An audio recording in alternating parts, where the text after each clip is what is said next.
بسم اللہ الرحمن الرحیم۔ صفحہ رضو دیکھنے والے تمام ناظرین کو السلام علیکم۔ پیارے ناظرین، چلنے والے دو پیروں میں کتنا فرق ہے، ایک آگے اور ایک پیچھے ہیں، مگر نہ تو آگے والے کو غرور ہے اور نہ پیچھے والے کی توہین، کیونکہ انہیں پتہ ہے پل بھر میں یہ بدلنے والے ہیں اور اسی کو زندگی کہتے ہیں۔ جب معاملات تمہاری پہنچ سے نکل جائے تو سب اللہ پہ چھوڑ دو، وہ سب کچھ ایسا کرے گا تو تم کبھی سوچ بھی نہیں سکتے۔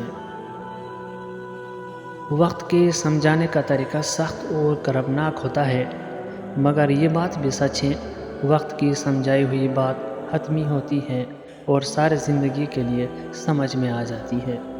ناراض ان سے ہوا جاتا ہے جن پر مان ہوتا ہے کہ وہ منا لیں گے اور ہم مان جائیں گے، اور جس پر سے اعتبار اٹھ جاتا ہے اس سے کوئی ناراض نہیں ہوتا۔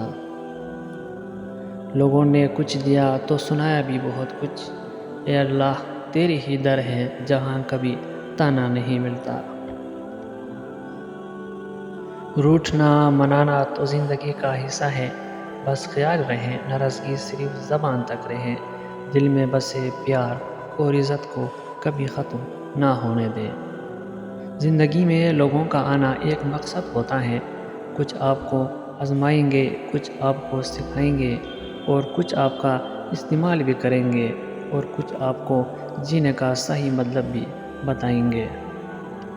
محبت کو الفاظ میں نہیں لہجوں میں تلاش کرو، الفاظ تو منافقوں کے بھی بہت میٹھے ہوتے ہیں۔ لوگ کہتے ہیں کہ اچھے دل والے انسان ہمیشہ خوش رہتا ہے، لیکن میرا خیال ہے کہ اچھے دل والے انسان بہت زیادہ تکلیفیں اٹھاتا ہے، کیونکہ اچھے انسان ہونے کے ناطے وہ دوسروں سے اچھے کی امید رکھتا ہے۔ انسان گناہ کرنے کی وجہ سے جہنم میں نہیں جاتا، بلکہ گناہ پر مطمئن رہنے اور توبہ نہ کرنے کی وجہ سے جہنم میں چلا جاتا ہے۔ اللہ تعالی ہم سب کو جہنم سے بچائے، آمین۔